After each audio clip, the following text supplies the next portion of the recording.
Subscribe करें हमारे channel को और बेल आइकन को दबाएं ताकि आप हमारी वीडियो सबसे पहले देख सकें। खुदा की गैरत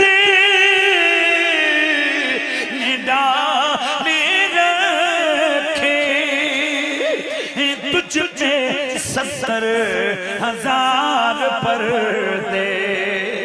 हाँ, तुझे पे 70,000 पर्दे।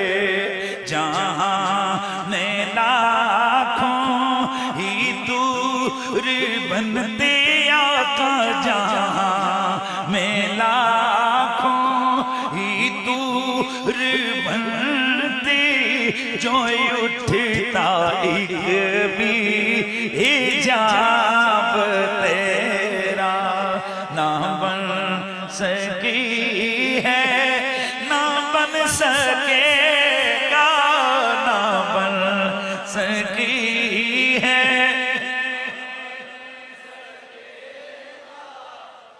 साल तेरी है तू भी अजीब इंसान के रोज़ महशर से है हिरासान। अरे तू जिनकी है नात लिखता, अरे तू जिनकी है नात पढ़ता, अरे तू जिनकी है नात सुनता, अरे तू जिनकी है नात लिखता पढ़ता सुनता, अरे तू जिनकी है नात लिखता वही तो लेंगे हिसाब तेरा ना बन सकी है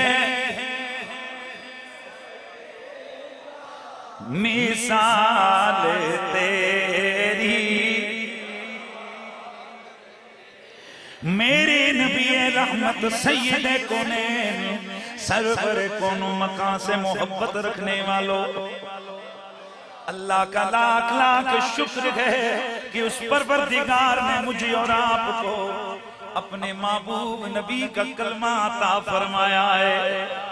और कलमा अता करने के बाद रब ने मुझे और आपको उन लोगों में से रखा है, उम्मत के उस तबके में से रखा है। मुझे और आपको उस नजरिए और फिक्र में से पैदा किया है कि जिसमें दो चीजों पर जोर दिया जाता है, उस पाक नबी की पाक निस्बतों के अदब पर और उस पाक नबी की पाक निस्बतों की मोहब्बत पर।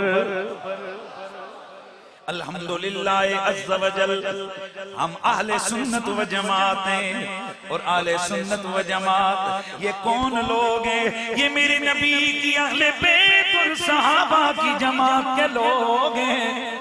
हम अहले सुन्नत व जमात के नजरिए में महफिल मीलाद हम हर उस महफिल का नाम रखते हैं जिसमें किसी भी हवाले से मेरे सोने नबी के तज़कारे जमीला अज़कारे हसीना किए जाते हैं। और ऐसी महफिल जिसमें मेरे नबी की अज़कार हो या मेरे नबी की ताज़ीम के इज़हार हो। इमाम जलालुद्दीन सयूती, मुल्ला अली कारी, मेरे आला हजरत फाज़िल बरेलवी और इसके अलावा देवबंदी वहाबी हजरात के पीरो मुर्शिद अशरफ अली थानवी, उन्होंने अपनी किताब मीलादुन नबी के अंदर 3 जगह पर ये लफ्ज लिखे गए कि मीलाद से मकसद ये है कि नबी की सीरत और सूरत का तज़किरा किया जाए। अल्लाह के बंदो, जब मीलाद नबी की सीरत सूरत के जिक्र को कहते हैं, अब खुद ही फतवा लगाओ इनमें से सीरत का जिक्र ना जायज़ है या सूरत का जिक्र ना जायज़। हम तो ये कहते हैं कि हमारे नबी का जिक्र असल में मेरे अल्लाह का जिक्र है। मेरे नबी को रब ने अपना जिक्र बनाया है और शरह शिफा में मुल्ला अली कारी ने मेरे नबी के नामों में एक नाम जिक्रुल्लाह भी लिखा है। यही नाम शाह तुलक मुहद्दिस देवी ने मदारिजुन नुबुव्वा में मेरे नबी का जिक्र किया। मतलब ये कि मेरा नबी खुद अल्लाह का जिक्र है। यानी अगर कोई सारी जिंदगी नबी नबी मुहम्मदी मुहम्मदी करता रहे, उसके नाम अमाल में अल्लाह के जिक्र का सवाब लिखा जाएगा। अल्लाह का फजल है, उस रब ने हमारे नसीब के अंदर महफिल मिलाद लिख दी है। मेरे बरादर मोहतरम, आज मेरे दाएं बाएं सरगोदा की बहार यहाँ बैठी है।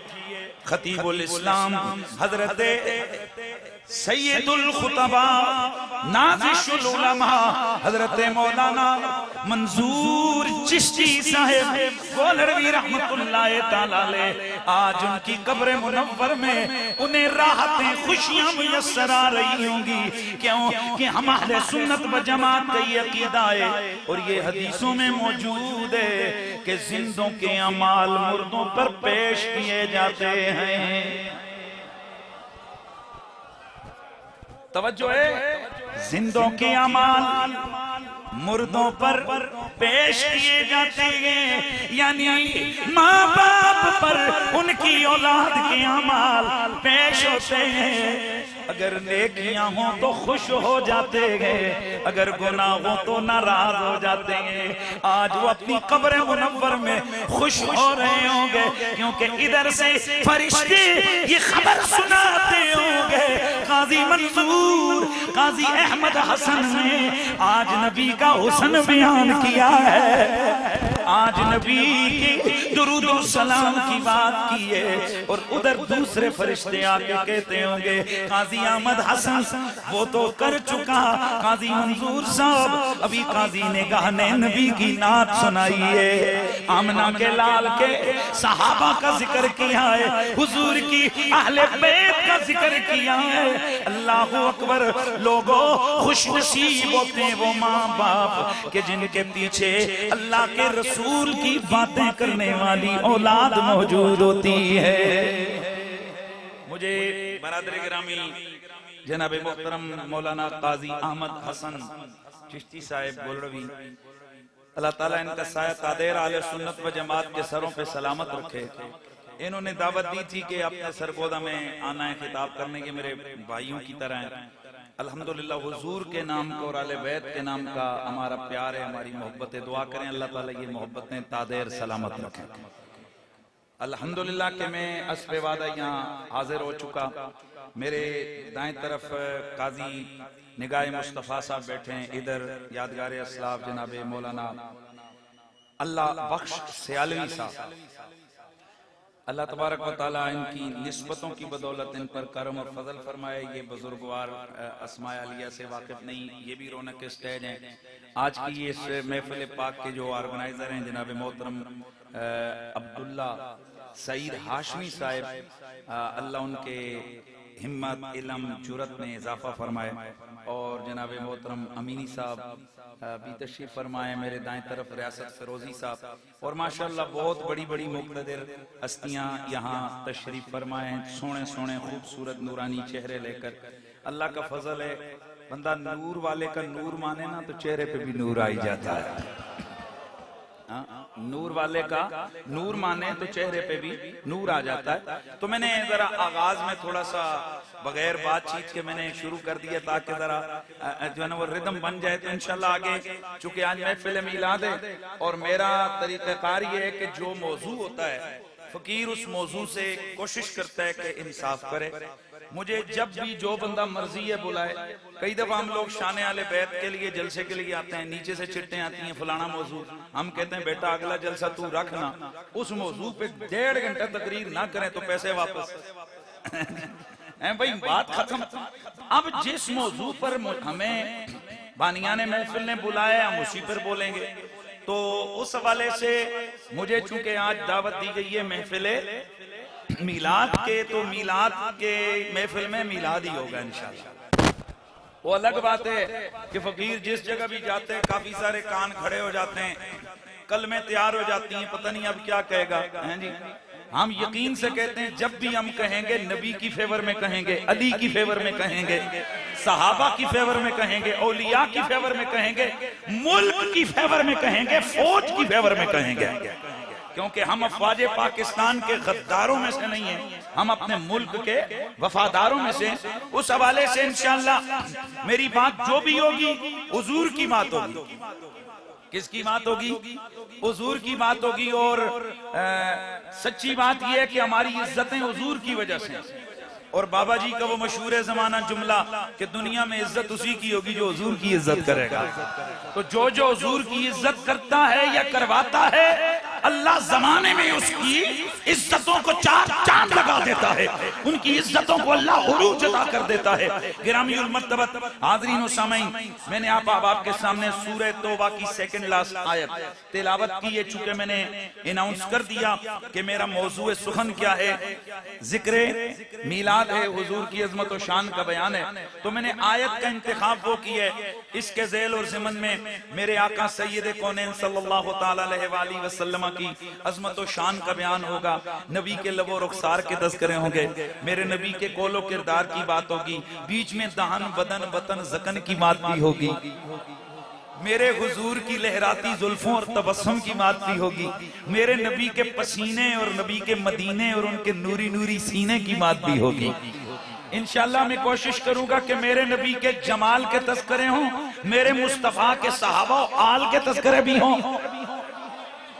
मेरी कोशिश होगी कि मेरे रसूल सैयद कौनैन की खिलकत, मेरे नबी की बासत, मेरे नबी की खत्म नबुव्वत, मेरे आका सैयद कौनैन की नूरानियत, मेरे नबी की बेमिसल बशरियत, मेरे मुस्तफा के अज़मत कमाल, मेरे मुस्तफा करीम की शान उस्मा का बयान हो। इसलिए मैंने ये एक आयत का इंतखाब किया है। और कमाल की बात बताऊं, इसके आखिर में ना इस उम्मत का तज़किरा भी हो जाएगा। ये जो हुजूर के गुलाम है ना, इनका भी मैंने जिक्र करना है। और फिर हमने थोड़ा यूं भी तो करना है ना कि हम कौन है।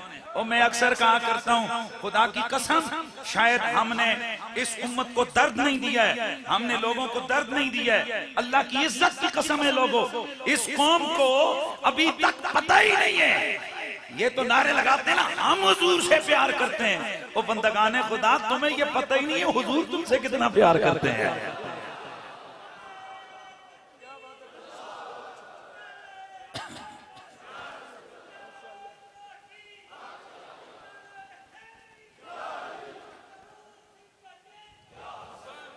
हम हुजूर से प्यार करते हैं और इसमें कोई दूसरी राय नहीं है।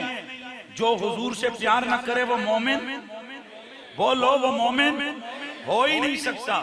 लेकिन इसमें मैं आपके सामने अर्ज करूं, हुजूर हमसे जितना प्यार करते हैं ना, वो इंशाअल्लाह इस आयत के आखिर में जब मैं तर्जुमा करूंगा तो आपके सामने आ जाएगा। तो सुनिए, मेरा मालिक फरमाता है, लक़द जाअकुम रसूलुन। बस दो जुमले इसी पर, 2 मिनट बात होगी फिर आगे बढ़ूंगा। अलबत्ता तहकीक आया तुम्हारे पास रसूलुन, शानों वाला रसूल।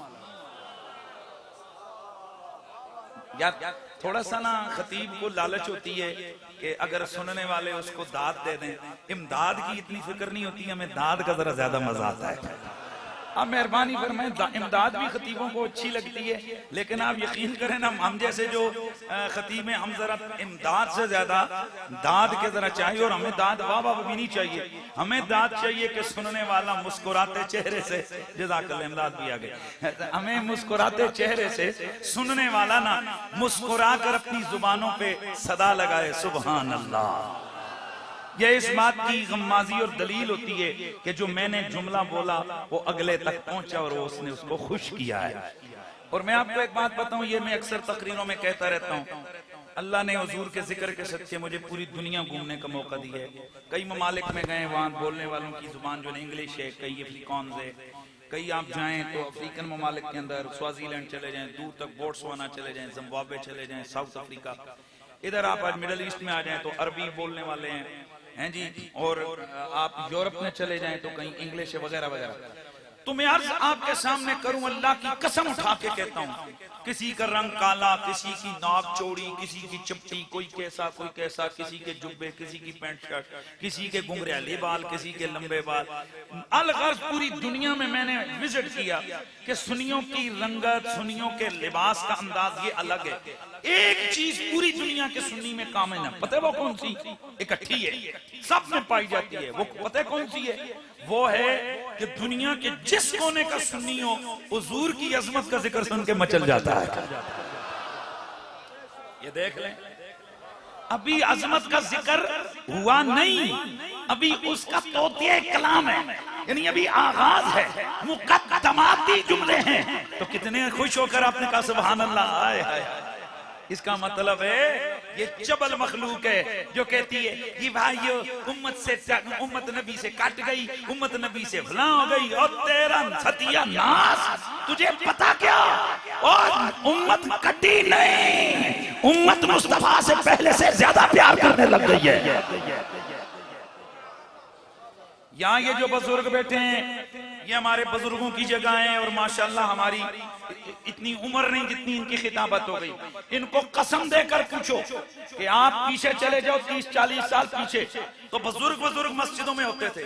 बुजुर्गों ने कई शहर में 2, 4, 5, 10 जलसे हो गए तो हो गए। आज बुजुर्ग पीछे पीछे हैं, जवान आगे आगे है। कहीं सदा जारी है लब्बैक या रसूल अल्लाह। और एक जुमला मेरा सुनो, अल्लाह की इज्जत की कसम है, खबरदार जो लब्बैक या रसूल अल्लाह के इस नारे से बगावत करे और इस नारे को बुरा कहे। क्यों? ये नारा किसी मौलवी का लगाया हुआ नहीं है, ये नारा सबसे पहले मोहम्मद अरबी के यार और प्यारे वीर मौला अली ने लगाया था।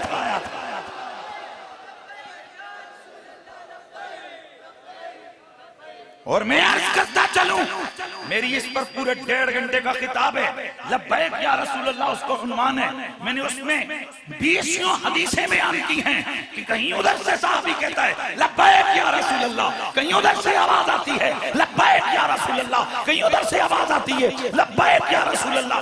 एक हदीस है, एक हदीस जिसमें 14 मरतबा साहबा ने कहा लब्बैक या रसूल अल्लाह, लब्बैक या रसूल अल्लाह। लेकिन सुनो, साहबा ने ये कब कहा?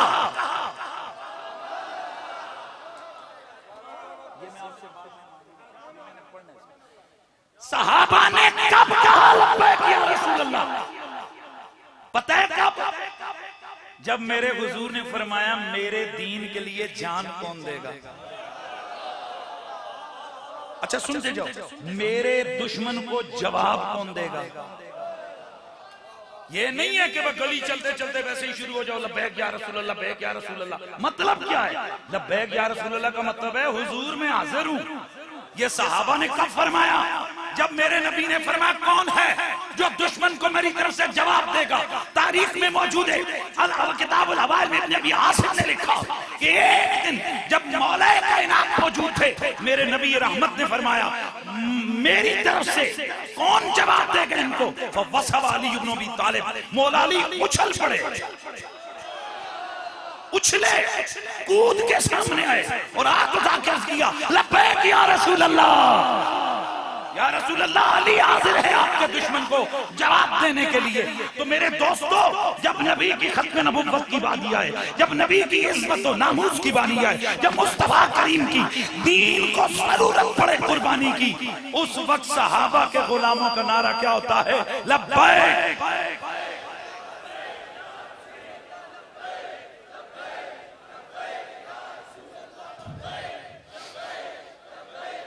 याद रखो, ये नारा कोई सियासी नारा नहीं है, ये जहन से निकाल दिया जाए कि लब्बैक या रसूल अल्लाह ये किसी सियासी जमात का सियासी नारा है ना। जिस तरह सियासी जमातों के स्टेज पर नारे तकबीर भी लगता है, नारे रिसालत भी लगता है, तो क्या ये उनका सियासी नारा बन जाता है? नहीं, ये जब भी लगता है ये मजहबी नारा है। जिस तरह नारे तकबीर और रिसालत ये मजहबी नारे हैं, इसी तरह लब्बैक या रसूल अल्लाह भी मजहबी नारा है। मैं एक जगह, मैं नाम नहीं लेता चूंकि पंजाब के आपको पता है हालात हमारे लिए भी काफी चीजें हमारे ऊपर कैमरे फिट हुए होते हैं। मैं एक जगह पर गया तो वहां पर SHO साहब ने ना पहले एक प्रोफार्मा सा भरवाया हुआ था लोगों से, वहां के जो मुंतजिमीन थे उनसे एक प्रोफार्मा भरवाया हुआ था और उस पर लिखा हुआ था कि आप जलसे में लब्बैक के नारे नहीं लगाएंगे, लब्बैक या रसूलुल्लाह के नारे नहीं लगाएंगे, क्योंकि ये एक जमात को सपोर्ट करते हैं। अल्लाह अकबर। मैं जब गया तो मैंने आगाज ही फिर यहां से किया, लब्बैक या रसूलुल्लाह। उसकी वजह यह कि इसको सियासत से ताल्लुक नहीं है इस नारे का। अगर कोई जमात हो ऐसी जो हो सियासत में और हो मोटिव ये रखती हो, मेरा जीना भी हुजूर के लिए, मेरा मरना भी हुजूर के लिए, और रोज रोज वो लब्बैक कहते रहे, तो इसमें हमारी हमारा कोई मसला नहीं है। ये तो नसीब और मुकद्दर की बात आ जाती है। अच्छा, बात दूर चली गई कि ये तो अब मैं ये बच्चा बार बार नारा लगा रहा था, तो पता होना चाहिए कि लब्बैक या रसूलुल्लाह का नारा किस जगह लगाना है। जब बात हो खत्म नबुव्वत की, जब बात हो नामूसे, जब बात हो नबी की जात के दिफा की, जब बात हो शरीयत के इह्या की, शरीयत के दिफा की, उस वक्त जब दीन पुकार रहा हो, मुस्तफा गोया पुकार रहे हैं, उम्मती का फर्ज है वो सीना तान के कहे लब्बैक या रसूलल्लाह। और मैं अर्ज कर रहा था, ये जवान दीन से दूर नहीं हुए, दीन के करीब आए। अगर दूर होते तो मुमताज कादरी पैदा होता, अगर दूर होते तो खालिद गाजी जैसे शेर पैदा होते। लेकिन मैं आपके इसी सरगोदा की सरजमीन पर ये एक ऐलान और बड़ी बात करके जा रहा हूं। ये जो आजकल हमें पता चल रहा है कि जिससे जाती दुश्मनी हो उसको गोली मार दो और को कि इसने गुस्ताखी की है, खबरदार, ये बात कभी भी काबिल कबूल नहीं होगी। गुस्ताख वही है जिसकी गुस्ताखी सामने है, जिसकी गुस्ताखी पर कोई गवाह है, जिसकी गुस्ताखी तश्तस्बाम है, जिसकी गुस्ताखी आया है। उलमा उसको डिक्लेयर कर रहे हैं कि ये गुस्ताखे रसूल है, उसके खिलाफ अदालतों में केस चल रहा है कि ये गुस्ताखे रसूल है। इस तरह हम इजाजत कभी किसी को नहीं देते कि वो जिससे जाती दुश्मनी उसको गोली मार करके किसने तौहीन की थी। खबरदार, ऐसा हम न कभी ऐसे लोगों की हिमायत करते हैं और ना कभी करेंगे। हमने तो मुमताज कादरी जैसे लोगों की हिमायत कर ली। वजह क्या है? 500 उलमा ने फतवा दिया था कि उस मलऊन का नमाज जनाजा अदा करना जायज, बोलो नहीं है। इसका मतलब है 500 मुफ्तियों के फतवे के बाद, उससे पहले भी तमाम इस्लामी जमातें फतवा दे चुकी थी कि वो बंदा तौहीन रिसालत का मुर्तकिब हुआ है, और उसका जो ओहदा था वो इस बात में आड़े आ रहा था कि उसको अदालत पूछ नहीं सकती। वहां इश्क ने अपने हाथ खोले, इश्क ने अंगड़ाई ली। उसने कहा जहां कानून के हाथ बंद जाएं वहां इश्क के हाथ आजाद हो जाते हैं। मैं फिर जुमला बोल दूं, जहां कानून के हाथ बंद जाएं वहां इश्क के हाथ खुल जाते हैं। वहां इश्क के हाथ बदला दो गुस्ताख नबी को, गैरत मुस्लिम जिंदा है, आका पे मर मिटने का जज्बा कल भी था। जेड़े 500 सिर्फ नहीं ना बाबा फकीर की तकरीर सुनने के लिए आए हो तो फिर ऐसे ढीले अंदाज से नहीं, एक कमेंट्रियां सुनने वाले खतीबों का और अंदाज है, फकीर की तकरीर सुनने वालों का और अंदाज होना चाहिए। आका पे मर मिटने की था और मेरे नबी से मेरा रिश्ता, प्यारे नबी से मेरा रिश्ता, अपने नबी से अपना रिश्ता कल भी था और आज भी है। लक़द जाकुम रसूलुम मिन अनफुसिकुम, मेरा रब्बे कदीर किताब ला रैब में ऐलान फरमाता है लक़द जाकुम रसूलुम मिन अनफुसिकुम, अलबत्ता तहकीक तुम्हारे पास मेरा शानों वाला रसूल आ गया है। मैं फिर तर्जमा कर रहा हूं, तुम्हारे पास मेरा। अब आप में से सवाल किया जा सकता है जी कि ये शानों वाला तर्जमा किसका किया है साहब? हमारे सैयदी आला हजरत ने तर्जमा किया ना, कुल फरमाओ ए हबीब, मुनकर को ताप चढ़ी, ये ए हबीब किसका तर्जुमा है? ये ए हबीब किधर से लेके आए? मैंने कहा जरा आप कुल की तरकीब करें। का सीगा वाहिद मुज़क्कर हाज़िर फेल अमर हाज़िर मारूफ अंत ज़मीर दरू मुस्ततर, इसका फाइल फेल अपने जनाब फाइल से मिलकर जुमला फेलिया इंशाइया हुआ हैं जी। अच्छा मैंने कहा ये शानों वाला रसूल, तो ये शानों वाला तर्जमा पता है किसका है? ये रसूलुन के ऊपर जो दो पेशे हैं इनको कहते हैं तनवीने शान। पर ये नजर उसको आती है जिसके अंदर हो ईमान। ईमान वालों को ये शान वाली ये ज़मीरें और ये चीजें नजर आती हैं। इसलिए मेरे आरिफे खड़ी रहमतुल्लाह ताला अलैह, मैं इंशाल्लाह कोशिश करूंगा, क्या पता इसी रसूल के ऊपर ही तकरीर मेरी हो जाए, लेकिन मेहरबानी फरमाए जरा आपने जाग कर बैठना है ना। आरिफे खड़ी रहमतुल्लाह ताला अलैह आप फरमाते हैं कि ज़बरों ज़ेरा ओए शदाते मदा ओ विच शाने नबी दे आया,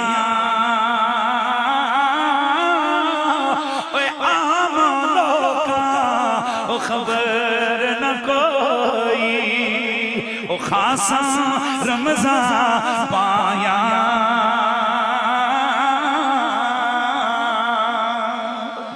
लक़द जाकुम रसूलुम मिन अनफुसिकुम, आया तुम्हारे पास मेरा शानों वाला रसूल, आया तुम्हारे पास मेरा शानों वाला रसूल। यहाँ तलबा उलमा बैठे हुए गए, जा फैले रसूलुन उसका फाइल है, और फाइल की जो तारीफ हिदायतुन नहव ने की है जरा उसको सामने रखकर, और फिर उसके बाद ये जो माने मस्दरी होता है वो जो क़याम होता है, इन सारी चीजों को सामने रखने के बाद अब जरा माना ये समझ आता है कि मेरा रब ये बताना चाहता है कि तुम्हारे पास जब वो आया था तो वो रसूल आया था।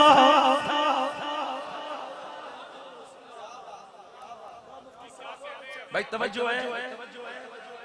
अच्छा मुझे एक मिनट जरा बात सुनिए। काजी साहब अभी खतीब बने नहीं थे, तो ये जिस जगह जा रहे थे और वहां से होके आए तो क्या किसी ने क्या कहा खतीब आजम आया था?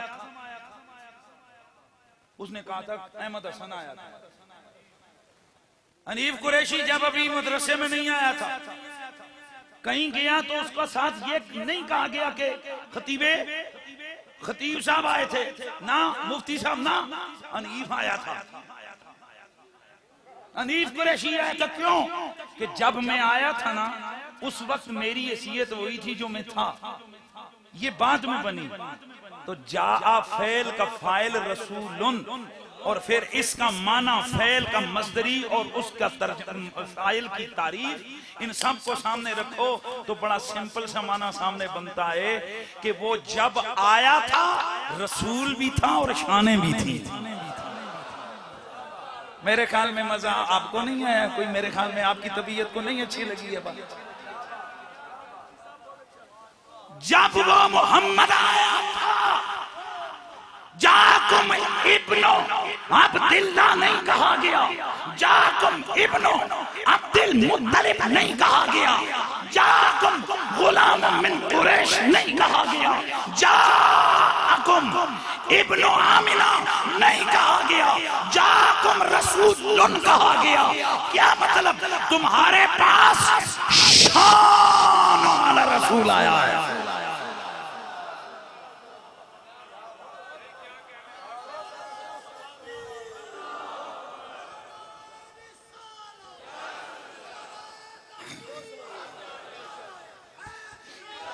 तुम्हारे पास शानों वाला रसूल, और ये एक जगह नहीं फरमाया, या अहल किताब कद जाकुम रसूलुना युबय्यिनु लकुम कसीरम मिम्मा कुंतुम तुख्फून मिनल किताब व याफू अन कसीर, कद जाकुम मिनल्लाहि नूरुन व किताबुम मुबीन, कद जाकुम बुरहानुम मिन रब्बिकुम व अंज़लना इलैकुम नूरन मुबीना, कद जाकुम रसूलुना,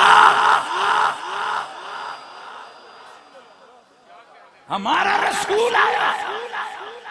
यार ये तो वैसे है ही नहीं, कुरान का जाहिर बता रहा है, जब वो आया था तो रसूल था। यार ऐसे नहीं, ऐसे नहीं, अब अगला जुमला मैं कहने लगा हूं आपको मजा आएगा, जब वो आया था तो रसूल आया था। अगर वो रसूल ना होता तो जिब्रील झूला क्यों झूलाता? अगर वो आने वाला रसूल ना होता तो हूरें इस्तिकबाल के लिए क्यों आती? अगर वो आने वाला रसूल ना होता तो पत्थरों से आवाजें क्यों आती? अस्सलामु अलैके या उम्मा रसूलिल्लाह। मेरा दिल करते है जरा इसको खोल के बयान कर दूं तब आपको समझ आए कि ये मैं क्या कहना चाह रहा हूं। मेरे दोस्तों, मेरी आका सैयदे कौनैन सरवरे कोनो मकान जब आपकी दुनिया में जलवागरी हुई है, मेरे नबी रहमत सैयदे कौनैन की प्यारी अम्मी हजरत सैयदा आमिना आप फरमाती हैं कि मेरे लाल का नूर जब मेरे बदन में आया, हजरत अब्दुल्ला मेरे नबी रहमत के वालिद गिरामी का इंतकाल हो गया।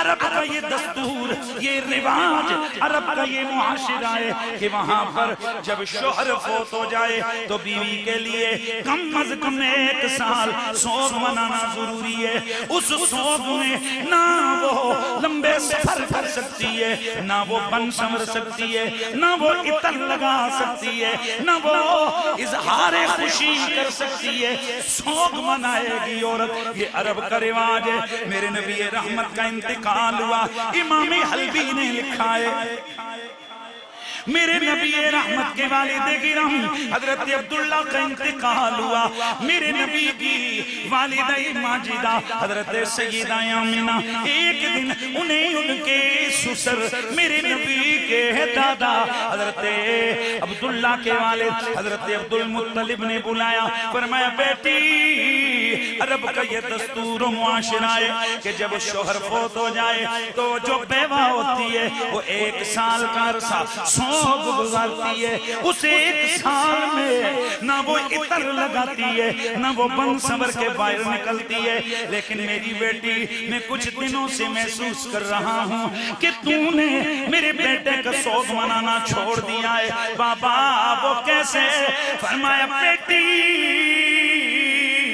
लोग भी कह रहे हैं, औरतों को भी मैंने कहते सुना है और खुद भी महसूस किया है कि तू जिधर जाती है तेरे साथ कस्तूरी की खुशबू भी जाती है। हजरत सैयदा आमिना आपने फरमाया, अर्ज किया ओ बाबा जान, अल्लाह की इज्जत की कसम मैं आज भी आपके बेटे के सोग में हूँ। बेटी फिर ये खुशबू कैसी है? अर्ज की बाबा अगर आपने पूछा है तो फिर सुन लीजिए, ये आज का मसला नहीं है। जब से अमानत आपके बेटे की मेरे बदन में आई है, मेरे रंग बदल गए हैं, मेरी शानें बदल गई हैं। बेटी वो क्या बाबा, मैं जिस वक्त कभी भी रस्तों से गुजरती हूँ तो पत्थरों से आवाजें आती हैं, अस्सलाम अलैके या उम्म रसूलिल्लाह, नबी की माँ जी तुम्हें सलाम। दरख्तों से आवाजें आती हैं, नबी की अम्मी तुम्हें सलाम हो। मैं दरिंद चरिंद परिंद के करीब से गुजरती हूँ, वो सरों को झुका देते हैं। बाबा सिर्फ यही नहीं है, मुझे अजब अजब ख्वाबें नजर आती हैं। कई दफा मैंने ख्वाब में देखा है कि आकर खूबसूरत चेहरे वाला मुझे कहता है आमिना मैं आदम हूँ, आमना आमिना मैं आदम हूँ, मैं तुझे मुबारक देने आया हूँ कि इन्नके कद हमलते बिसय्यिदिन नास, तू सारी कायनात के इंसानों की माँ बनने वाली है। बाबा सिर्फ यही नहीं बल्कि मामले यहाँ तक हो गए, जब से आपके बेटे जनाबी अब्दुल्ला की अमानत मेरे बतन में आई है, मेरे जिस्म से कस्तूरी की खुशबू महक रही है, ना बन सकी है।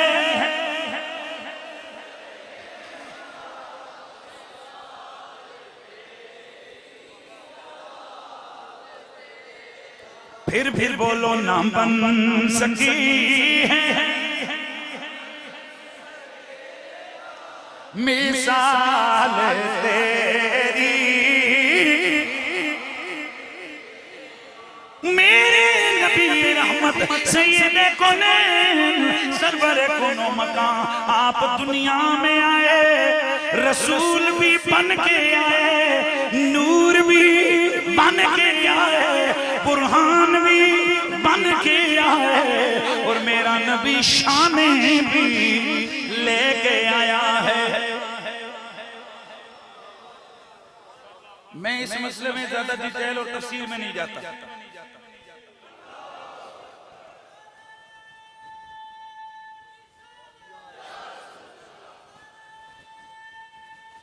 एक सैयदा आमना पाक की एक बात का दिल कर रहे, मैं थोड़ा सा ना उस पे थोड़ा आज आपके सामने जरा थोड़ी सी बात को खोल। सैयदा आमना पाक ने जो मेरे नबी पाक की आमद के वो जो इरहासात बयान फरमाए ना, उनमें एक शान मेरे नबी की ये भी उन्होंने बयान फरमाई कि मोहम्मद मेरे बदन में थे, पर मां होकर भी मुझे पता नहीं लगता था कि मेरे पेट में कोई है, सिवाय नेक ख्वाबों के,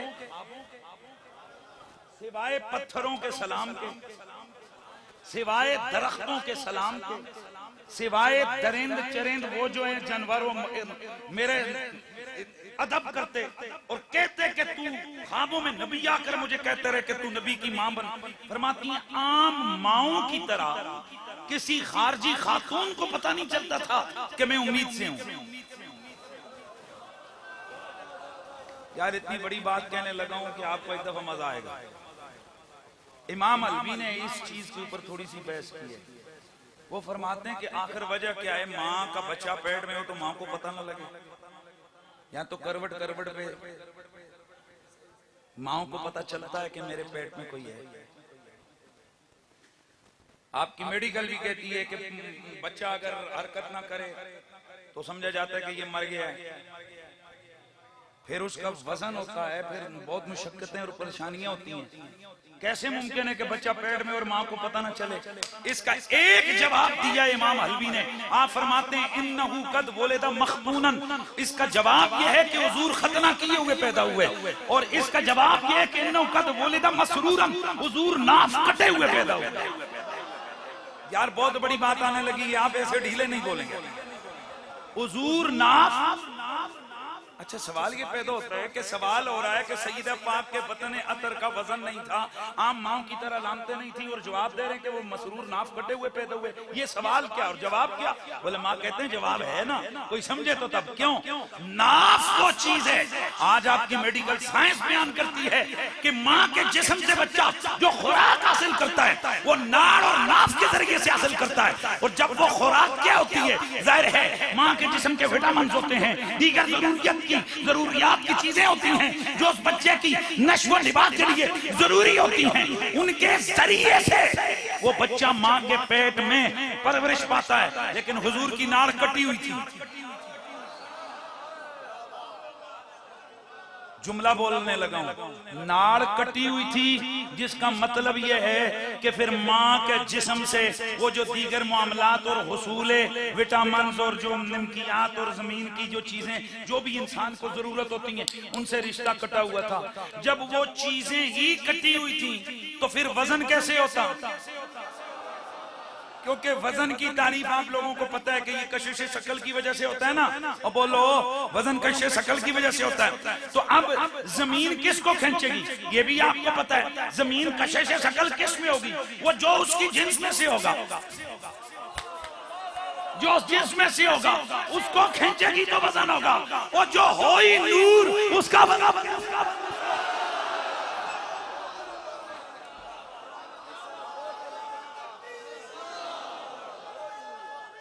अब जुमला सुनिए, इमाम हल्बी ने जुमला एक लिखा लेकिन मसला बड़ा बयान कर गया अल्लामा हल्बी। उन्होंने बता दिया कि मुस्तफा की नाड़ कटी हुई थी। मतलब ये कि मोहम्मद की उस वालिदा के बदन की जिंदगी के लिए ना उनको गर्दिश खून की जरूरत थी, ना ऑक्सीजन की जरूरत थी, ना इंकियाब की जरूरत थी, ना V1 ना V2 ना विटामिन 3 ना विटामिन 8 ना विटामिन 6 ना विटामिन 12 ना वहां मैग्नीशियम ना पोटाशियम, किसी चीज की भी जरूरत ना थी। क्यों? क्यों? तू है नूर तेरा सब घराना, तू है नूर तेरा। अच्छा एक सेकंड रुको। हो जी ये कैसे हो सकता है कि माँ के बेटे ओए बंदा बान हुजूर को छोड़, आगे हुजूर की बेटी है फातिमा ज़हरा। अहले सुन्नत व जमात के 20 बुजुर्गों ने अपनी किताबों में लिखा कि सैयदा ज़हरा पाक की जिंदगी की एक नमाज भी नहीं कज़ा हुई और एक नमाज रही नहीं। एक नमाज भी बीबी पाक की रही नहीं। क्यों? वो खातून है और हर खातून के लिए मस्त है कि वो महीने में चंद दिन ऐसे गुजारे कि जिनमें वो नमाज के करीब न जा सके। पर मेरे नबी ने फरमाया फातिमा तो हूरा, ये फातिमा जो है ना ये आदमियों की हूर है। जिस तरह और औरतों के मामलात होते हैं अल्लाह ने इसको उन नजास्तों से पाक रखा हुआ है। अच्छा अब आगे सुन, हजरत इमाम हसन मुज्तबा की विलादत हुई। विलादत के बाद अगली नमाज का वक्त हुआ, फातिमा मुसल्ले पे थी। यार मेहरबानी फरमाइए ना। इमाम हुसैन की विलादत हुई, फातिमा अगली नमाज पे मुसल्ले पे। अब यहाँ कोई मौलवी उठे और अपना दिमाग लड़ाना शुरू करे, सुगरा कुबरा हद्दे औसत शक्ल अव्वल शक्ल सानी शक्ल सालस शक्लें बनाए दलीलें दे, तो उसको हम कहेंगे बंदा बन। दलीलें वहां होती हैं जहां पर कियास वहां चलता है कि जहां पर नॉर्मल मामलात हो, जहां करम और फजल खास हो।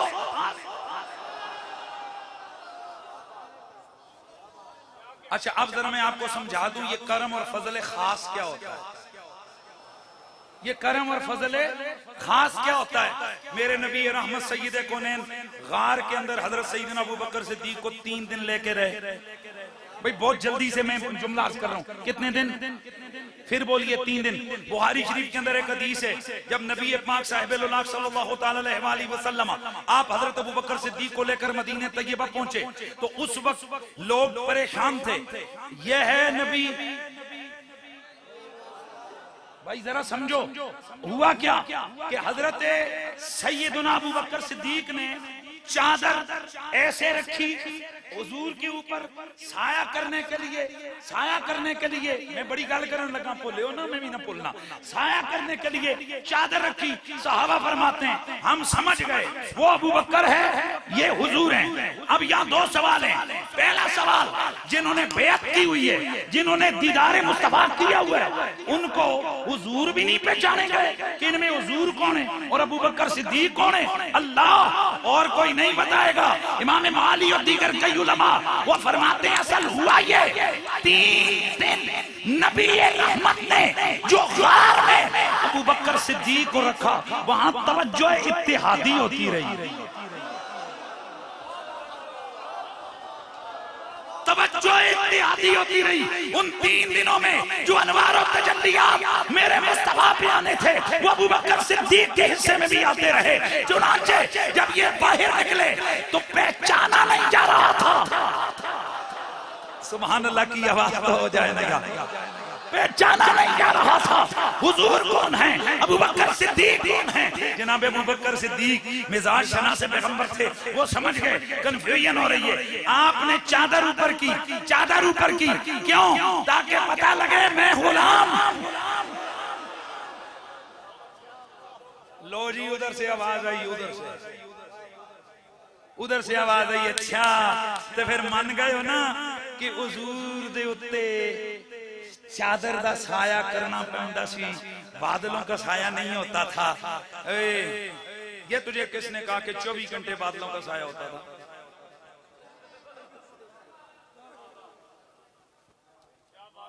क्या हुजूर को धूप जरूरी नहीं थी सर्दियों में? यार सोचो ये क्या है, क्या हुजूर को धूप की जरूरत नहीं होती थी सर्दियों में?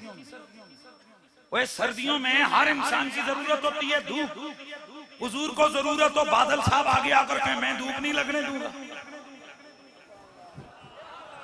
बादल साया करते थे कब? जब हुजूर को गर्मी की हवाले से साए की जरूरत होती थी। और दूसरी बात, अगली बात सुन, ये जो तुमने कहा है ना कि भाई वो साया इसलिए बादल नहीं करते थे, ये दलील नहीं है। असल में उस वक्त का आम रिवाज होता था, जिस तरह आजकल होता है कि ये कोई जो बड़ा बंदा हो ना तो ऐसे ही वो ऊपर छतरी रखते हैं, पता लगे जी बड़ा प्रोटोकॉल है। उस वक्त के बड़े बड़ों का ये प्रोटोकॉल होता था, नौकर चाकर ऊपर चादर करते, ये एक खुसूसी प्रोटोकॉल होता। अबू बकर सिद्दीक ने प्रोटोकॉल दिया। अब तवज्जो कर, अली हुजूर का प्यारा है क्या नहीं? भैया बोलते जाओ, बाकी भी सारे हैं कि नहीं? पर ये जो आज तवज्जो इत्तेहादी मिली है, इसको अकल का जरा लगाओ तराजू, इस पे तोलो मोलो नहीं। क्योंकि हुजूर का चाचा अब्बास भी है, हुजूर का भाई अली भी है, लिहाजा ये नहीं हो सकता कि अबू बकर सिद्दीक को मैंने मारा तेरे बूथे ते तप्पा। ये कर्म की बातें हैं, अकल में आने वाली नहीं है। जिस तरह ये कर्म की बात है अकल में आने वाली नहीं है। नबी के एक से आबी है, अकेले 2 की गवाहियां देता है। याद आ गया हजरत खुज़ैमा अंसारी, अकेले 2 की गवाहियां देता है। नबी के एक साहबी है उस्मान ज़ुन्नूरैन, मेरे नबी ने 2 बार जन्नत का सौदा किया। भाई बात समझ आइए, ये सब क्या है? ये कर्म की बातें हैं, ये कर्म का रंग है, ये कर्म का अंदाज है, ये अकल और क्यास में आने वाली बातें नहीं है। इसी तरह फातिमा ज़हरा पूरी कायनात की औरतों में मेरे मोहम्मद के जिगर का टुकड़ा है और वाहिद खातून है जिसको ये कमाल और ये शान अता की गई है कि जिंदगी में कभी निजासत उनके करीब नहीं आई। इसीलिए फिर मैं कहना पड़ता है ना बन सकी है, ना बन सकेगा, ना बन सकी है मिसाल तेरी। मैं शायद इधर उधर निकल गया, मैं अर्ज कर रहा था जाकुम रसूलुम मिन अनफुसिकुम, तुम्हारे पास मेरा शानों वाला रसूल आया। कौन आया? शानों वाला रसूल आया। और वो शाने लेकर ऐसे नहीं आया, वो शाने लेके आया। मेरे नबी रहमत सैयद कौनैन में मेरा थोड़ा सा मिलाद पढ़ता हूँ और इसके साथ ही फिर मैं अगले जुमले की तरफ आता हूँ, और ये उसकी तशरीह भी हो जाएगी। नबी पाक साहिब औलाद की वालिदा माजिदा हजरत सैयदा आमना। मैं पिछले 4-5-7 दिनों में एक चीज बयान कर रहा हूँ तसलसल से, वो मैं चाहता हूँ आपके सामने भी वो जुमले अर्ज कर दिए जाएं, लेकिन सिर्फ मैं चाहूंगा कि आपकी तवज्जो रहे। और चूंकि स्टेज पे जगह नहीं है, उधर उलमाए किराम भी तशरीफ फरमा हुए, वेलकम सारे हज़रात जो भी आए। मोइनी साहब तशरीफ लाए, कारी अखलाक साहब तशरीफ लाए, दीगर और हज़रात तशरीफ लाए, सबको खुशामदीद कहते हैं। माशाअल्लाह एक उलमा का जम्मे गफीर है। अल्लाह आप सबको सलामतियाँ अता फरमाए। अच्छा, मैं जो चीज अर्ज कर रहा हूँ जरा तवज्जो मेरी तरफ रखिएगा। पहले नंबर पे ये बात ज़हन में रखें कि हमारा नबी हादसाती हस्ती नहीं, हमारा नबी मकसूदे कायनात है। मैं बड़ी बात कर रहा हूँ, प्लीज इसको अगर समझा दिया मैंने आज तो मैं तो समझूंगा कि मैं तकरीर मेरी लग गई। कोई भी चीज कायनात में मारिज़ वजूद में आती है तो उसके जो तलबा है इनको पता है, हम पढ़ाते रहते हैं रोज, उसके लिए 4 इल्लतों का होना जरूरी होता है।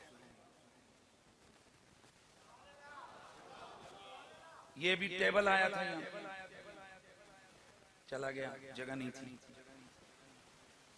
थर्मस मुझे पकड़ा, ये थर्मस है। ये जिसने बनाया है तो 4 इल्लतें इस चीज के साथ मुतल्लक है। नंबर 1 इल्लते फाइली, इसको बनाया किसने।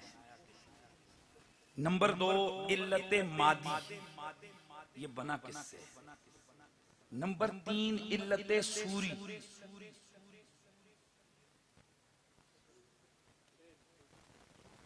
ये जो नजर आ रहा है इसकी सूरत क्या है। और नंबर 4 इल्लते गाई, बनाया क्यों है।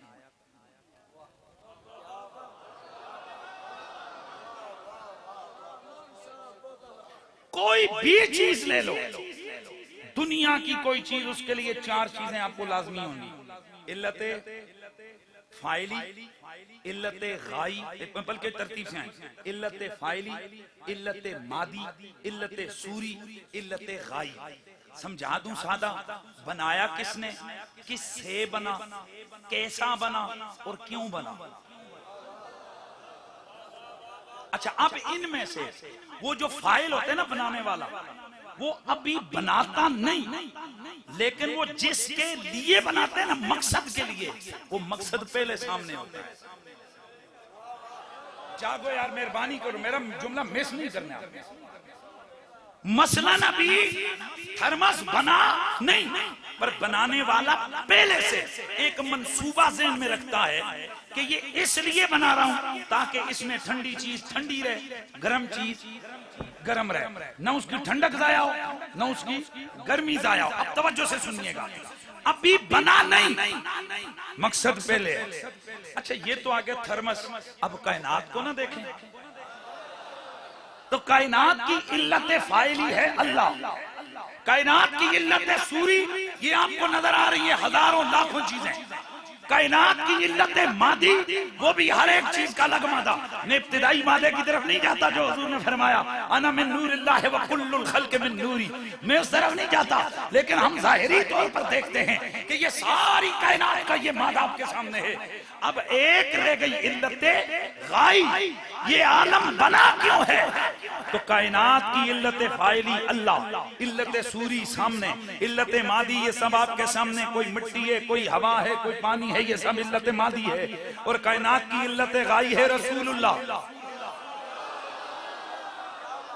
भाई जब जनरल बात समझो ना, कायनात बनाई अल्लाह ने, जो बनी वो आपके सामने, जिससे बनी वो आपके सामने। और किसके लिए बनाई, रसूलुल्लाह के लिए। मैं आपको पहले बता चुका, अभी चीज बनती नहीं, पर जिसके लिए बनाते हो ना, वो मिशन वो मकसद सामने होता है। इसका मतलब ये है कायनात बनी नहीं थी, मेरा नबी खुदा के सामने पहले से मौजूद है।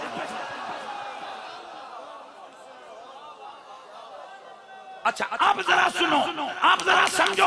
अब जिसने जिस मकसद के लिए वो चीज बनाई है, वो कभी भी ऐसा काम नहीं करेगा कि जो उस मकसद के मुनाफी हो।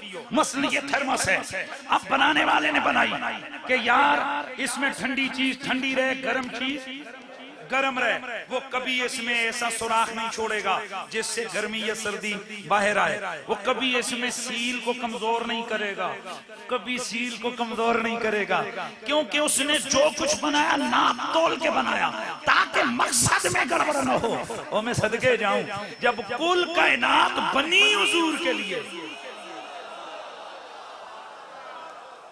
जब कुल कायनात बनी हुजूर के लिए तो हुजूर को पता ही नहीं चला कि वो किसके घर में आ रहे हैं। यार मेहरबानी फरमाओ ना यार, हुजूर वैसे ही आ गए। तवज्जो से, हुजूर वैसे ही आमना के घर में आ गए, हुजूर वैसे ही अब्दुल्ला के घर में आ गए, हुजूर वैसे ही अब्दुल मुत्तलिब की हवेली में आ गए, हुजूर वैसे ही हलीमा सादिया के घर में चले गए, हुजूर वैसे ही अब्दुल मुत्तलिब की परवरिश में आ गए, हुजूर वैसे ही अबू तालिब की परवरिश में आ गए, हुजूर वैसे ही खदीजा से निकाह हो गया, हुजूर का वैसे ही आयशा से निकाह हो गया, हुजूर का वैसे ही अबू बकर से रिश्ता प्यार। सुनो अब मेरा जुमला सुनो, और ये आज की तकरीर में अगर आप लोग ये समझ के उड़ गए, अल्लाह की इज्जत की कसम है, आपको किसी मामले में कोई गड़बड़ आपके अकीदे में कोई परागंदगी अकीदे की नहीं डाल सकता। जरा सुनो, जब मेरा नबी मकसूदे कायनात है, ये कुल कायनात बनी ही मेरे नबी के लिए है। अच्छा, अब आप खाना पकाते हो काजी साहब, तो मैं चलो थोड़ा सा रुक के ये मिसाल समझाऊंगा, इंशाअल्लाह ना आपको सही मजा आएगा। हम उलमा हैं, अल्लाह का शुक्र है, अगर कोई दो चार मुखालफत करते हैं तो दो चार प्यार भी करते हैं,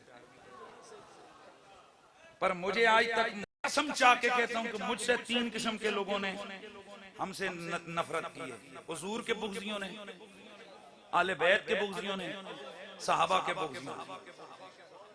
हुजूर के बुग़्ज़ियों को तकलीफ है ये जिधर जाते हैं नबी नबी करता है, सहाबा के बुग़्ज़ियों को तकलीफ है ये दुनिया के हर फॉर्म पे बैठ के सहाबा की अज़मत के डंके बजाता है, और आले बैत के बुग़्ज़ियों को तकलीफ है ये जिथे जाते अली अली अली अली अली कर। ये देखो जलसा मिलाद दे फिर भी जिक्र नबी दी बेटी दा ले ही आया है। बात समझ, ये तीन लोग मेरे से बुग़्ज़ रहे, लेकिन मोहब्बत करने वाले हजारों लाखों करोड़ों हैं अल्हम्दुलिल्लाह। अब हमें कई दफा लोग ना बड़े प्यार से खाने पे बुलाते हैं, अब खाने पे हमें बुलाया, अब सुनना है गौर से, वो जो घर में खाने के लिए बुला रहा है वो पहले मंसूबा बनाएगा बैठ के, सालन क्या पकाना है, रोटियां कौन सी होगी, कई तो हमसे पूछ लेते हैं। सच्ची बात यार, ये खाने की गल तां की थी कि तुम सुनिया खाने पीने की मिसालां सही समझ आंदियां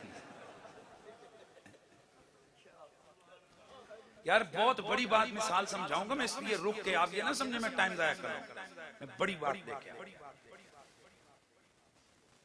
मेहमान अगर आम हो ना फिर तो वाला कोई गल नहीं है, और अगर स्पेशल खास हो, छोड़ो एक मिनट, यहाँ सियालवी साहब बैठे हैं, इनके मुर्शिद लजपाल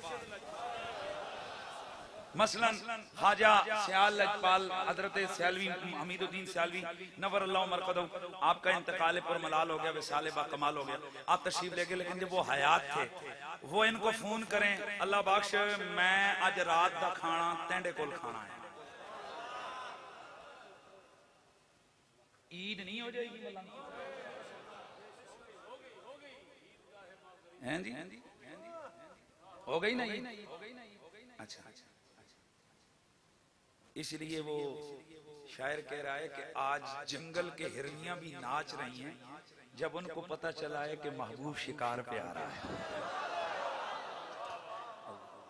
अमीर खिसरो का कलाम है, अमीर खिसरो का कलाम है, जिसका एक शेर ये मुझे बड़ा वो पसंद है, तो उसमें वो है कि आज जंगल की हिरनियां भी नाच रही हैं, रक्स कर रही हैं कि महबूब आज शिकार कर रहे हैं। अच्छा चलें, ये बात दूर हो गई, मैं सिर्फ बात समझाने लगा हूं। दोस्ताने अजीज जरा बात को समझिएगा और तवज्जो मेरी तरफ दीजिए। इनको इनके पीर सियाल लजपाल ने फोन किया, अल्लाह बख्श मैं रात का खाना,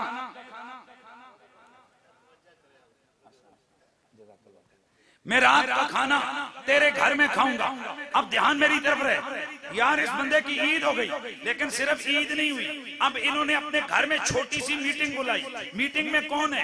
इनकी वाइफ है, इनकी बहू है, या जो भी इनके घर में खाने पकाने के हवाले से जो सरबराह है वो उसको बुलाएंगे, कहेंगे पुत्र आज मेरी ईद है, आज मेरा मुर्शिद मेरे घर में आ रहे हैं और तू दस खाना की पकाना है। उन्हें पूछना है अब्बा जी तुसी बड़ी जिंदगी जिंदगी उम्र गुजारी है हजरत दे नाल, उन्होंने की पसंद है, ये कहते हैं बेटा उनको ये चीज पसंद है, ठीक है हजरत अब्बा जी आप बाहर जाएं उस चीज को लेके आए। अब जरा सुनिए, मंसूबा बन रहा है, हजरत अभी आए नहीं, हजरत अभी आए नहीं, लेकिन पहले से प्लानिंग हो रही है, पकाना क्या है, फिर बर्तन कौन से रखने हैं, फिर दस्तरखान, फिर अगर उनके साथ बंदे ज्यादा हो गए बिठाना कहाँ, अच्छा बिस्तर की चादरें चेंज करो, बाथरूम के चप्पल चेंज करो, लोटे वगैरह चेंज करो, बाकी सारे बर्तन चेंज करो, क्यों, मुर्शिद आ रहे हैं। तो आज की ये घर की सारी आराइश, ये ज़ेबाइश, ये सब कुछ ताम सारे का मकसद मुर्शिद की आमद है। तो गोया अभी आया नहीं, मुर्शिद अभी आया नहीं, लेकिन ये सब कुछ उसके लिए है। अल्लाह अगर तेरा मुर्शिद आए, मेहमान खुसूसी आए, जिसके लिए तूने दस्तरखान सजाया है, तो तू एक एक चीज चुन चुन कर रखता है, कोई ऐसी चीज नहीं रखता। हजरत को अगर शुगर है तू कभी मीठी चाय नहीं पकाएगा, हजरत को अगर शुगर है तू कभी वहां पर चावल नहीं रखेगा, हजरत को अगर कोई और तकलीफ है मोटा गोश्त नहीं रखेगा। यार हजरत साहब इसको पसंद नहीं करते, उनके लिए अच्छी बात नहीं। इसका मतलब ये कि हजरत के लिए तू हर वो तैयार करेगा जो उनके लिए चंगा है। तो आप जरा सुन, ये है एक दस्तरखान सजना, एक है जहान सजना, एक है जहान सजना। अब ये कायनात आलम को, ये जहान दुनिया को मेरे रब ने सजाया, इल्लते फाइली अल्लाह, इल्लते गाई मदीने वाला नबी है। अब ध्यान रखिएगा, मदीने वाला नबी इल्लते गाई है कायनात की। अब खुद ही बता, रब ने उसके लिए जो जो चुना होगा वो किस कदर चुन चुन के रखा होगा।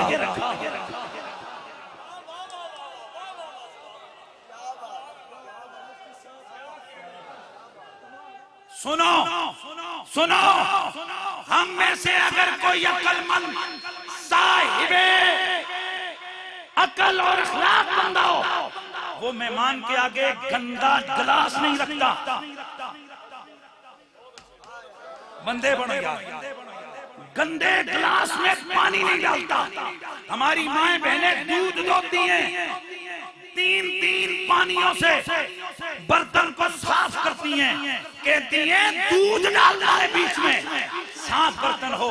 अब जुमला देने लगा हूं, जरा सोचो, मैं और आप सोने की अंगूठी गंदे छापर में न डालें, मैं और आप पानी अपने मेहमान को गंदे गिलास में न पिलाएं, चाहे आप किसी को किसी गंदे बर्तन में न पिलाएं। तो जरा सोचो, रब ने नबी का नूर जिस बर्तन में रखा वो बर्तन कितना पाक होगा।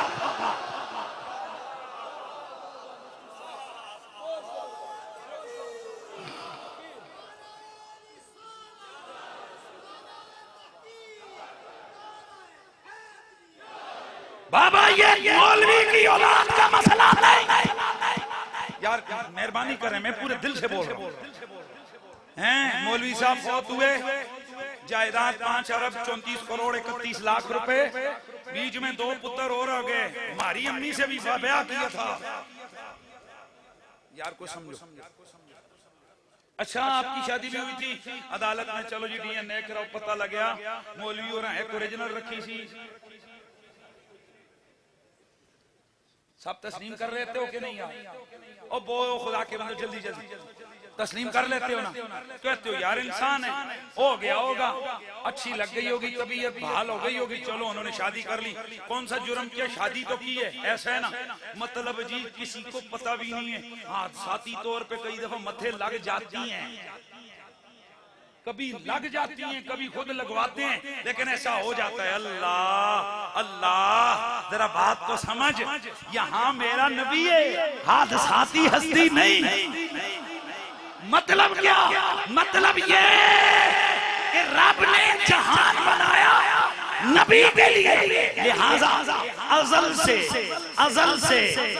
से किताबे तकदीर में लिखा हुआ था कि अपने यार का नूर किस पुश्त से, किस रहम में, किस रहम से, किस पुश्त में रखना है। लिखा हुआ था यार ने बचपन किन गलियों में गुजारना है। लिखा हुआ था हबीब ने हिजरत करके किस शहर को रौनक बख्शनी है। लिखा हुआ था इसने दूध किसका पीना है। लिखा हुआ था इसने किस बकरी का दूध पीना है। लिखा हुआ था इसने किस जानवर पे सवारी करनी है। लिखा हुआ था, तवज्जो, लिखा हुआ था इसने किसके यहाँ बेटी का निकाह करना है। लिखा हुआ था किससे इसने निकाह करना है। लिखा हुआ था इसने एक रात गुजारनी है तो किसके घर। लिखा हुआ था इसने 10 दिन गुजारने हैं तो किसके घर। मैं लंबी बात नहीं करता, मैं सिर्फ ये कहता हूँ कि आप में से, हम में से कोई भी साहिब अकल आदमी मेहमान खुसूसी जो आ रहा हो उसके इंतजामात में ऐसी चीज को शामिल नहीं करता जो उसकी तबीयत से मिलती ना हो, उसके नुकसान वाली हो। यार जरा समझो, हम बर्तन ऐसा नहीं रखते जिससे मेहमान चिढ़ता हो, तो मेरे रब ने यार मोहम्मद के कैसे चुन लिए हैं।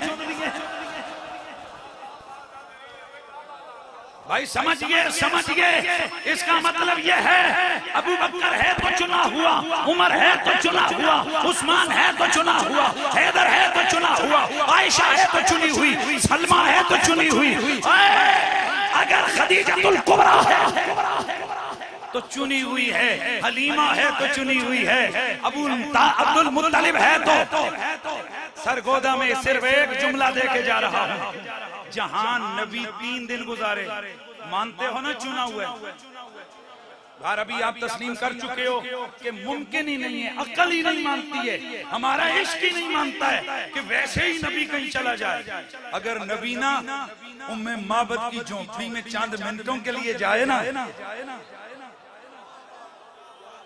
ये भी अल्लाह का अज़ली फैसला था कि यार ने जिंदगी में किस किस को नवाजना है, यार ने जिंदगी में कहां कहां जाना है। हाथ जोड़ के कहूं, जब ये मानते हो कि नबी के 3 मिनट भी अल्लाह ऐसे नहीं रख सकता, ऐसे लोग साथ नहीं रख सकता कि जो गंदे हों, निकम्मे हों, शायाने शान न हो हुजूर के, और जहां 3, 4, 10 मिनटों का ताल्लुक हो वहां रब किसी गंदे बंदे को साथ नहीं लगता। तो जिस घर में मेरे नबी ने 40 साल गुजारने हो,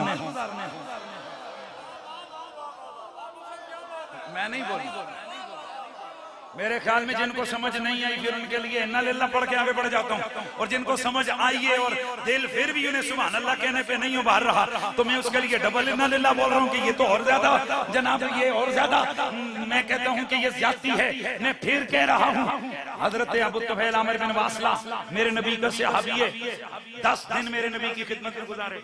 एक और सहाबी है, वो खुद कहते हैं मैंने सिर्फ 1 दिन हुजूर को देखा।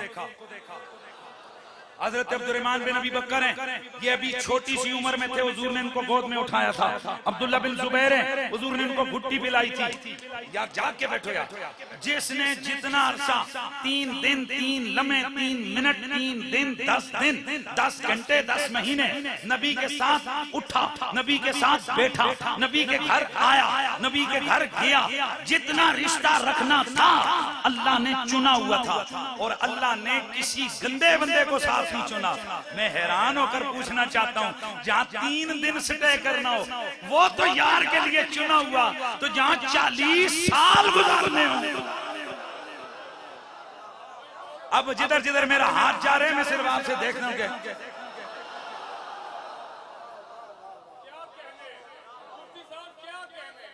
जब हुजूर को मुस्तफा माना तो नबी की जात से मुतल्लक मैं कई दफा कह चुका हूं, सहाबा पे उंगली उठाने वाला लानती है। ऊंचा बोलो, ऊंचा बोलो। सहाबा के खिलाफ जुबान खोलने वाला जहन्नम का बदतरीन कुत्ता है। मुझे पता है गुस्सा क्यों आता है कि इसने सहाबा पे उंगली नहीं उठाई, खुदा के इंतखाब को चैलेंज किया है।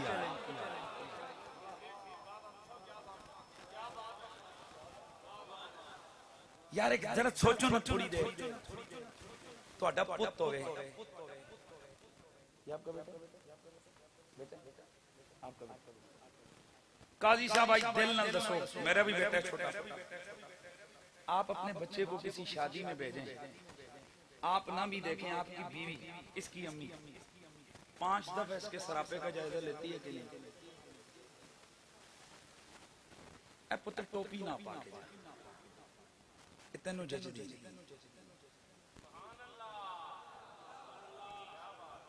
ऐसे बेटा नहीं, ये कपड़े नहीं, ये अच्छे नहीं लगते। मतलब माँ कभी नहीं चाहती कि गंदा कपड़ा बच्चे के जिस्म पे आए। यार सुभान अल्लाह की आवाज आया।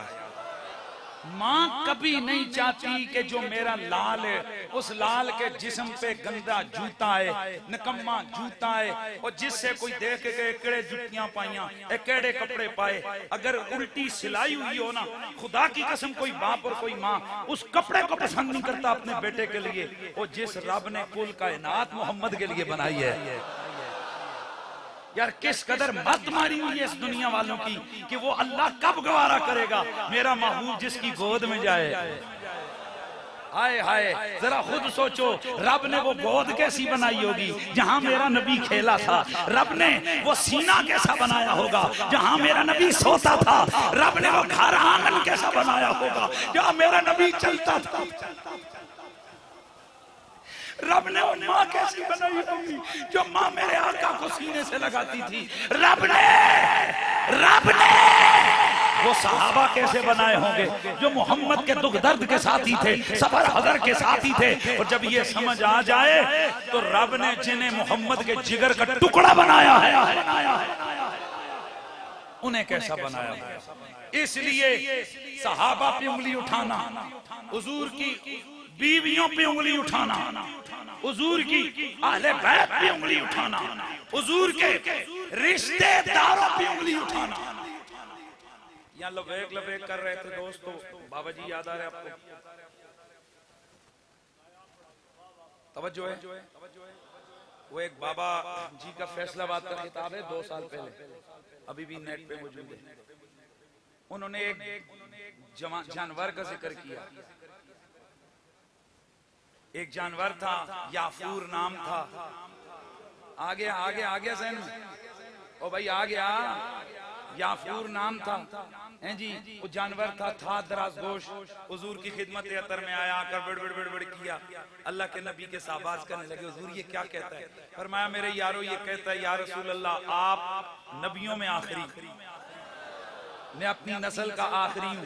और या नबी अल्लाह मैं आखिरी इसलिए कि मैंने आपकी वजह से इस उम्मीद पर कि आप मुझे सवारी के लिए चुने, मैंने किसी जुफ्ती नहीं की है किसी मादा के साथ। और या रसूल अल्लाह मेरा मालिक जो ना था आका, वो था यहूदी, कभी पीठ पे नहीं बैठने दिया।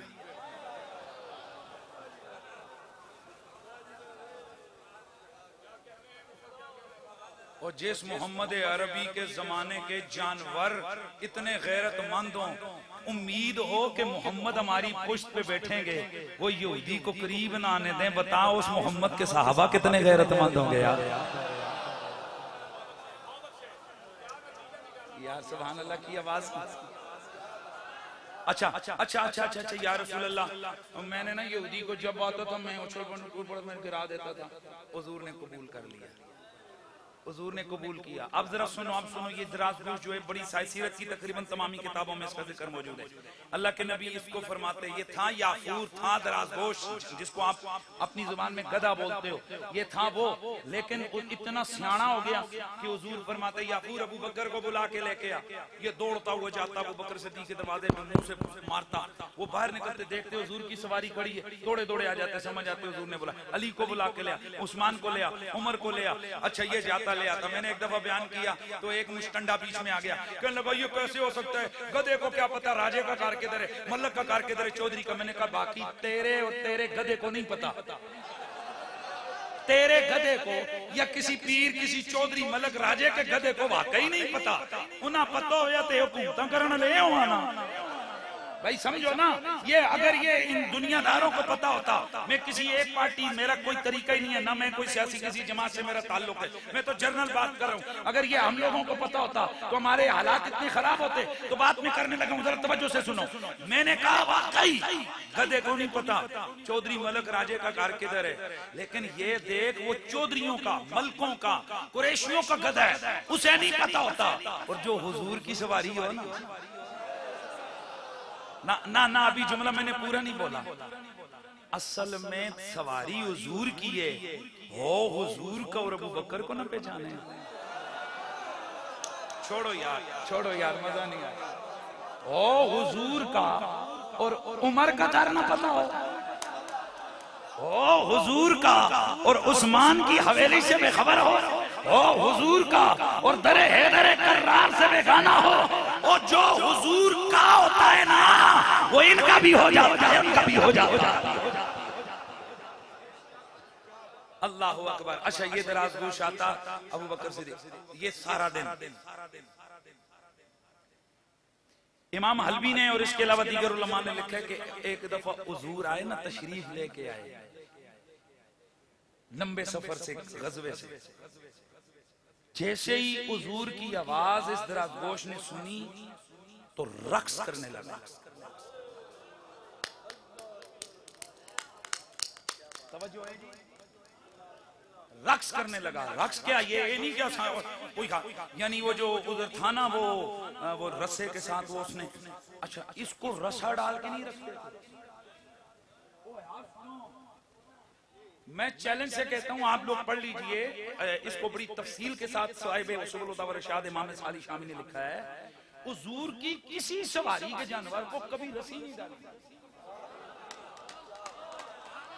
या जागो यार, हुजूर की किसी सवारी के जानवर को कभी रस्सी नहीं डाली गई। पता है क्यों? रस्सियां तो इसलिए डालते हैं रात को कहीं इधर ना निकल जाए, उधर ना निकल जाए, किसी के जाके ना जमीन में मुंह ना मार ले, किसी के खेत ना चुग के आ जाए, और रस्सी बांध के रखो कहीं तंग ना करे। हो हुजूर का,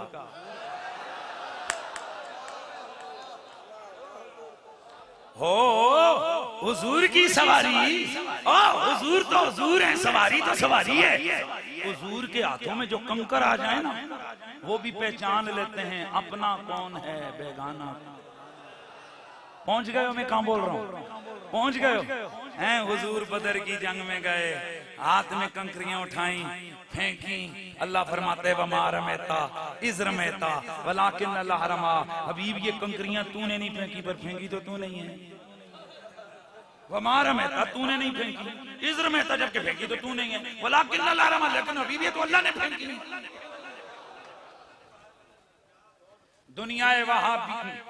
दुनिया नजदियत आज तक सरगर्दा है। वो माँ रमैता इज़ रमैता वलाकिन अल्लाह रमा के राज को बयान नहीं कर सकी और कर सके भी नहीं। क्यों? कि ऐसी सूरत में मानना पड़ता है। मैं तो मालिक ही कहूंगा कि हो मालिक के हबीब, यानी महबूब व मुहिब में नहीं मेरा तेरा मानना पड़ता है। हबीब बोले खुदा बोलता है, नबी दे खुदा देता है। नबी की हाँ खुदा की हाँ, नबी की ना खुदा की ना, नबी की अता खुदा की अता, नबी का मना खुदा का मना, नबी का प्यार खुदा का प्यार, नबी का जिक्र खुदा का जिक्र। नबी से सुनो खुदा से सुनो, नबी से जंग खुदा से जंग।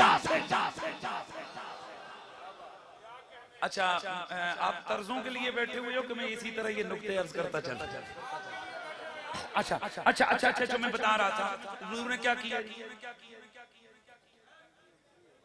उठाइए सीरत अलविया को उठाइए, मदारिज नबुव्वा को उठाइए, खसाइस कुबरा को उठाइए, दलाइल नबुव्वा अलबैगी को उठाइए, सबल अदाब अर्शाद को उठाइए, दीगर सीरत की किताबों को उठाइए। तमाम में लिखा है हुजूर ने कंकरियां फेंकी ना, तो उन कंकरियों ने किसी काफिर की नाक तोड़ी, किसी के सीने में लगी, किसी की टांग को जख्मी किया, यानी लगी सिर्फ काफिरों को। बड़ी वजाहत से जनाबे हजरत शाइख अब्दुल हक मुहद्दिस देलवी ने लिखा है, किसी अपने को कंकरी नहीं लगी।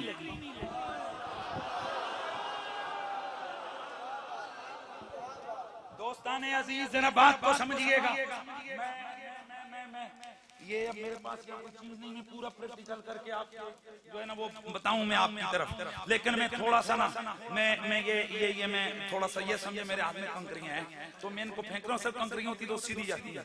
यार तुमने ना सिर्फ दाढ़ी वालों को लगना है। अच्छा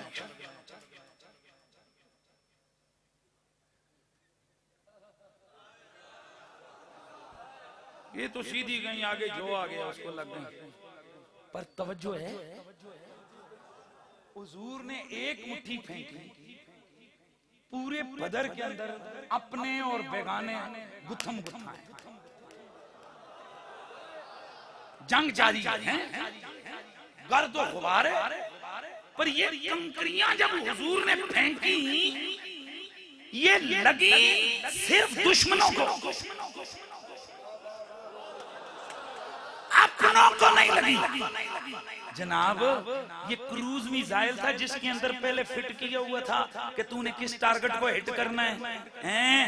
अल्लाह, वो तेरा क्रूज मिसाइल का टारगेट भी खराब हो जाता है और वो जाए अफगानिस्तान में, उतरता बलोचिस्तान में है, फिर पाकिस्तान उसको देखकर नसर 1 नसर 2 नसर 3 बना लेता है। बात समझ आ रही है? और तेरे इस क्रूज मिसाइल की टेक्नोलॉजी भी दुश्मन को भूल जाती है, पर मेरे मोहम्मद अरबी के हाथ से निकलने वाले वो कैसे टेक्नोलॉजी है, वो कैसा शऊर है, वो कैसा इल्म है, वो हुजूर फेंकते हैं, अपनों को पत्थर नहीं लगता। हुजूर के हाथों से पत्थर भी लगे ना, उन्हें भी पता होता है अपना कौन है, बेगाना। बस बात को समझे क्या नहीं समझे? अगर कंकर एक दफा मुट्ठी में आए, उन्हें पता लग जाता है। और मैं बहुत बड़ी बात करने लगा हूं, इन कंकरों को क्या पता था किसको लगना है? काफरों को। तो कुफर का ताल्लुक क्या इन्होंने, इन पत्थरों ने काफरों की तस्वीरें अपने अंदर फिट की हुई थी? नहीं। इनको कैसे पता चला कुफर और ईमान का ताल्लुक दिल से है? तू नबी की बात करता है, नबी के हाथ में चंद लम्हे कंकर आ जाए ना, उसे भी पता होता है किस दिल में ईमान है, किस दिल में कुफर छुपा हुआ है।